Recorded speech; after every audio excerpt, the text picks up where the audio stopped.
Welcome to the Cross the Line podcast. My name is Carlos Smith here at the Ice House Comedy Club in Pasadena, California. With me, I have another comedian with me right now, Mr. Taka. Yes, sir. Taka, just making Taka. sure I said it. How? So you finished your set. How was it for you? Were you nervous at all when you went out there on the stage? A little bit, but after I saw the first two comedians go out, the laughs were hearty for the amount of people that were in there, so I felt excited. So you were the third one on set? I think four after John, including John, yeah. I got you. Yeah. So is that kind of like, what do you prefer to go like in a lineup of a festival? Do you want to go first, last, somewhere in the middle? Like, yeah, where do you like to go? Honestly, that spot I got was beautiful because you get to see the host set and then you get to see like two different energies before your set. So I think that 3-4 hole is like I like that. Right. I like that spot. I know I know you're not gonna like bite their style, but do you listen to what type of jokes they tell to kind of figure and see what the crowd laughs at to kind of figure out like, okay, they're laughing at these particular jokes. This is what I'm gonna. I know you have like a lot of different sets that you can pull from. But you like listen to what they laugh at and kind of figure out, okay, I'm gonna go in this bag as far as like my jokes. Sure. Sometimes it's just like I'm locked in. This time I was definitely listening just to see like how I wanted to approach it. 7 minutes is a tight little spot, so you do want to just like get your material out, but also there's a little bit of room to play. So I think I try to feed off of what other people say, and that's always fun to. Is it hard, like you said, with that 7 minutes? Is it hard to get out what you want to tell? Like maybe you're not able to like build out a full story and like have a full setup for a joke. Is it hard to do that within those 7 minutes? See, I'm still pretty young in the comedy. I'm only 2 years in. Okay. So 10 minutes, 10, 12 minutes is probably my cap. So 7 is like a real comfortable spot for me. I really like 7 minutes because I can. It's not such a short amount like where it's 5 minutes, but you get a little more to expand. So I like 7 minutes personally. Absolutely. But I'm not a storyteller. Okay. Storytellers definitely work different. I'm just a setup punch. You know what I'm saying? I don't tell stories like that. Yeah. I got you. Yeah. So let's go back a little bit. Can you tell everyone that's watching like where you're originally from? I'm originally based I'm from San Diego, California, but I'm based there now. Yeah, I was in Portland for the last 2 years, but I just moved home to San Diego. So yeah. So when SD.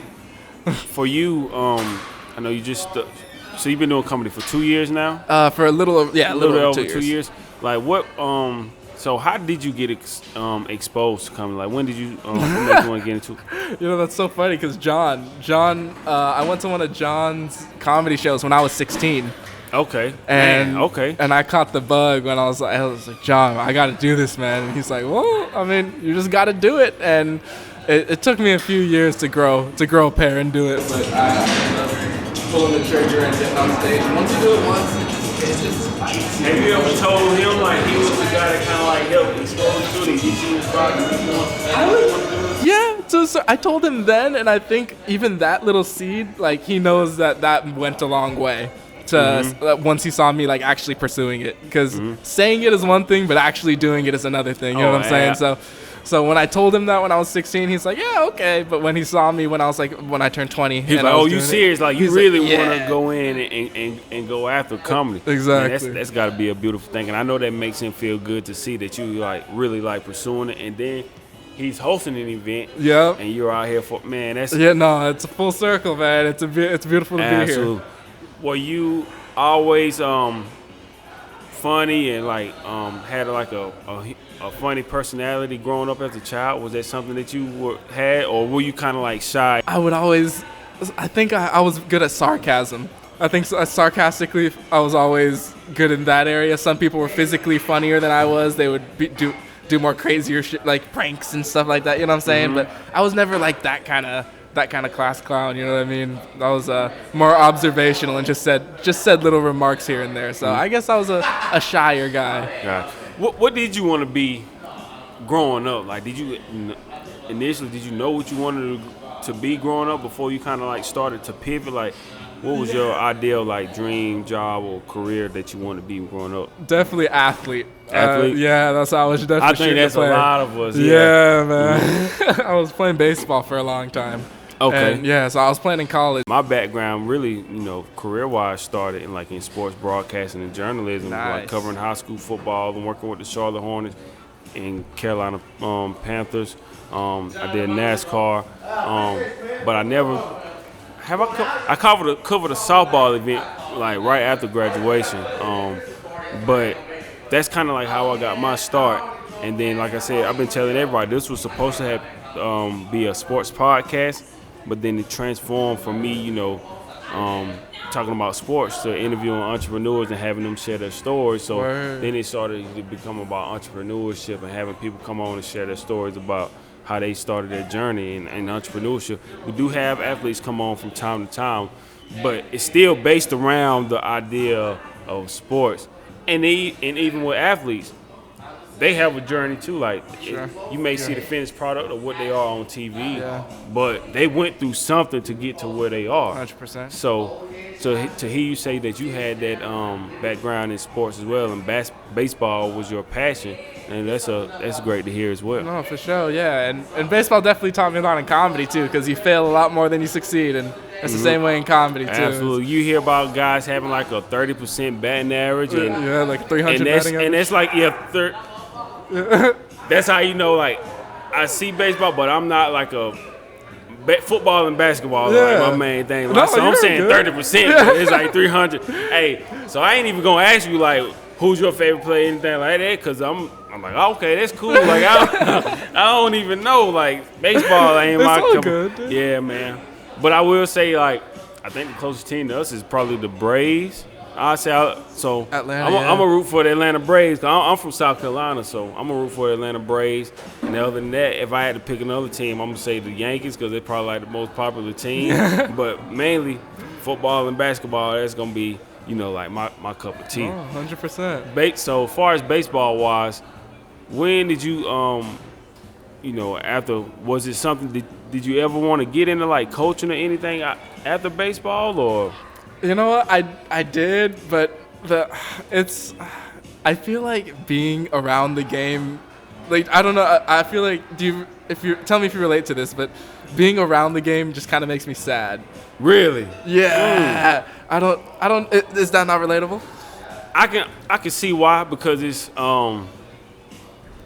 some guys, some guys after they finish playing the sport, it's like their identity is so attached to the sport or what they've done for so long, they don't really know who they are because they played that sport for so long, and especially when you play it from a child from like the age of 4 or 5 years old, and that's all you know outside of going to school. It's like, what do I do after that? Like, this is my identity. Like, how do I get away from it? So I can see why some guys have a hard time letting go of that sport, and maybe that's why they want to get into coaching, or they just detach from it completely because maybe they had an injury and maybe a team cut them, or for whatever reason, something out of their control. Yeah, out of their control, and it's like they have it hurts them so much that they just want to like get away from that feeling of that sport, so they just try to like let it go. So I can see both sides. Sure. For me, I was done after high school, but I always, still love football and basketball. But what really made me gravitate towards, I never forget, I used to sit in my dorm room at school, and I remember when First Take first started coming on, and Stephen A would only come on there would skip maybe like on every Tuesday or Wednesday or something like that in the very beginning, and I would just see them talk about sports. I just thought, man, that's cool to make a living. Just all they do is talk about sports. I can do what they do, so. For me, it was just natural. So then once I set that goal and met one of my mentors, and he just, took me with him under his wings and covered high school football and doing some work with the Charlotte Hornets and Carolina Panthers and NASCAR, I just felt like it was kind of like second nature. It's like, hey, I'm cool. I get to sit in front of the greatest athletes in the world. So for me, I didn't play it at a high level. I didn't go to college and play it. So for me, it was still cool for me to like be around the sport because I still get the chance to cover it. And I didn't go as far as you did as far as like college. So that's what I'm saying. Like for me, it was just pretty much easy for me to still gravitate towards it. But for you, it was kind of like something that you wanted to distance yourself away from. Sure. Yeah, and since I finished, I haven't really like gone back to it. But at the same time, I did injure myself, so it was a little. As a fan, or you just like completely like, oh, I'm over it. I'm just Kinda, I got just kind of totally just separated from it. But it's part of life, you know. I think it was a phase, and now it got me through university. It got me my education, so it's a blessing, you know. And it served its purpose. So now you're able absolutely. to like move on and do something else in life now. Sure. And I learned a lot from it, so it's like I can't complain. Absolutely. I can't complain. Do you remember your first ever? I know you said you've been doing it about 2.5 years. Yeah. So, do you remember what your very first show was like? Because I love asking every comedian, like, what was your first show like? Like first time being on stage? Yeah. Yeah, it was a dingy little backer. Hey, thank you, man. Thank you, guys. I appreciate you guys coming, for real. It means a lot. I know a lot of comedians, they said they feel like maybe they've done terrible their first time, but it's something in them that just makes them keep on going on coming and back. going after their dream.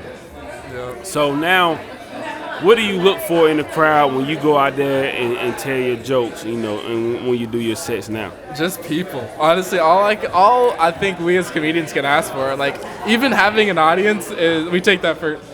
Thank you, brother.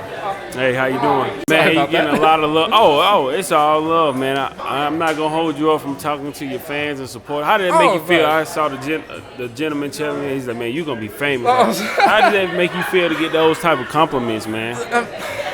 The thing is, we gotta stay level because a bomb is coming. You know, a bomb is coming. Bomb is around the corner, so you gotta stay level-headed. You gotta stay neutral at all times. You were saying something about going to Japan. Am I correct? Yeah. Is your family from Japan? Yeah. Or are you from Japan? My mom is from Japan, so we're just going to visit her parents. Is comedy a big thing in Japan? It's different. The style is different. It's definitely a different kind of humor. It's kind of like sit-down comedy. It's kind of like the opposite, where a person is sitting and telling the story. But they have adopted comedy clubs, so they have stand-up now because of how popular it is in the United States and of how many foreigners live in that socioeconomic. Do you plan on doing some shows out there when you go? Absolutely. Yeah. Oh, man. So it still keeps you going. And I guess it's important. It's a great thing because you can, you know, diversify your crowd and then build a following out there, and they can support you and follow you wherever you decide to go. When you go there and you come back home, absolutely, they'll still be able to kind of, you know, support you and follow you as you go after your dream. Sure. So that's a beautiful thing. Oh, thank you, man. Thank you. So, fast forwarding a little bit, what are some things as you progress, you know, wrapping up this year and moving into the next year? What are some goals that you have for yourself? I'd like to have a good 20 minutes by the end of this year. And I've been slow. I've been incremental with building time, but I'm also very picky about what I call a material. You know what I mean? It takes me a while to get to that point, so I hope to have 20 minutes by the end of this year. Absolutely. Your spirit gives off such like a fun and positive energy. Thank you. And it's like you never, even if you have like a down moment, you never let that keep you down. And you just find a way to, you know, stay positive. Have you always been that way? Like you always had a positive mindset and just going after your dream? Yeah, I would say my Asian mom instilled in me that like, the world ain't gonna stop for you. You know what I'm saying? You better, if some shit goes down, it's not like everything else is gonna go on pause for you. So you better keep it moving. So absolutely. So just next thing, like keep it moving. Yeah. I admire and respect everything that you're doing, man. Like it's been a great experience for us to just come out here and just see all of you comedians, all of you guys come out here and chase your goals and finding your purpose and just believing in yourself. Like I said, it's tough when, like I said, it's different from a sport where you have your teammates that can go out there and uplift you, but when you're a comedian, you're out there on this stage, and it's on you to make the crowd laugh and just make them feel good about themselves and everything. So, but it's a joy for us too, because what the crowd does for us, it's like, you know what I'm saying, it's mutual. Absolutely. Because their joy gives us fucking, you know what I'm saying? That's got to be a good feeling when you're making them laugh. Sure. And that would make you, you know, come out even harder and give you another good joke, joke after joke after joke. Exactly. Like there's somebody out here that wants to go after their goals. Maybe it's not to be a comedian, but they want to feel fulfilled and go after their wildest dreams. Sure. What advice would you have for them? I would say don't worry about the bread and don't chase expectations. Just chase growth. You know Absolutely. what I'm saying? Like, because that's all you can control. You can't. If you set a goal and you don't get that, like, you can only control so many steps of that goal. You know Absolutely. what I'm saying? But you can't control the incremental pace you move at. So I think that would be my advice. Absolutely.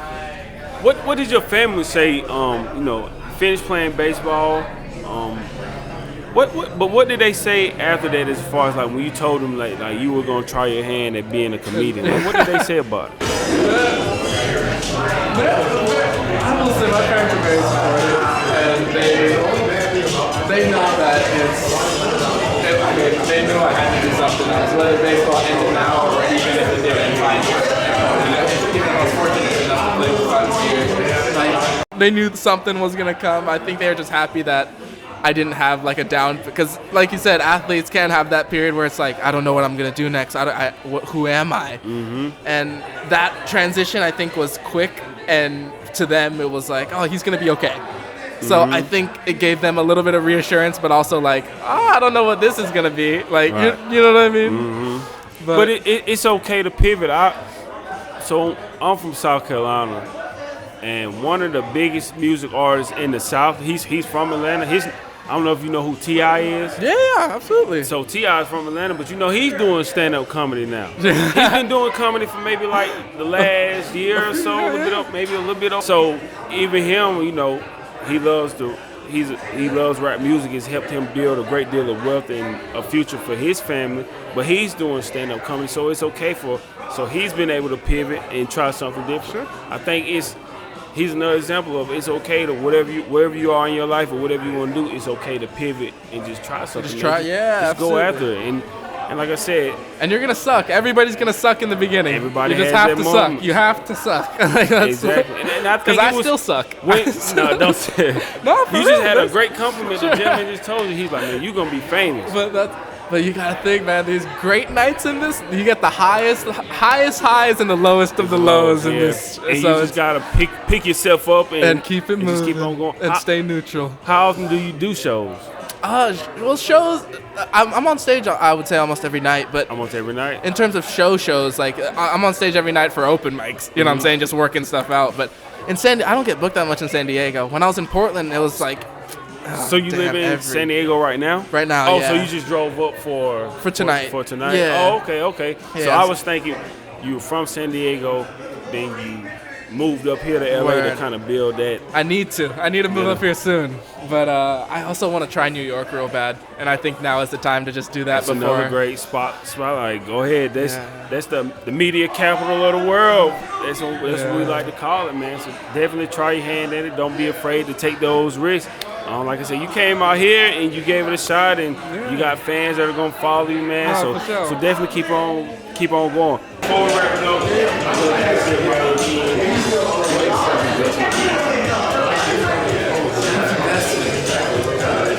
Self-investment is. Oh, that's a tough one. I don't think I've been asked that before. Self-investment is, I guess, putting what you want to do first. That's a tough one. I'm sorry. I might sound stupid. I'm sorry. Oh man, there's no stupid answer, man. Like you invested in yourself, you bet on yourself, you came here, you went all in on your dreams. So there's nothing wrong with that at all. You're investing in yourself. Self-investment is the best investment. Like if you didn't believe in yourself, you wouldn't have took the time to leave San Diego to come up here. So it's like you're already doing it, man. And like you said, you're going to Japan with your family. You're gonna do a show out there, but you're still taking the initiative to bet on yourself and create the type of future that you want to have. And there's absolutely nothing wrong with that, man. And I'm all for it, man. I'm definitely gonna make sure we get behind you and support you. And I really appreciate it. So before we get out of here, though, can you tell everybody how to find you on social media? Yeah, Instagram is Taka Flocka Flame. Waka Flocka, don't sue me. I know it's copyrighted, but it's a letter off. It's Taka Flocka Flame, TAKAFLOCKAFLAME. That's me. Taka, thank you for your time, man. Thank you, Carlos. I appreciate it. Best of luck, man. And hopefully everybody enjoyed this episode of the Cross the Line Podcast. So until next time, keep chasing your dreams. Thank you for listening.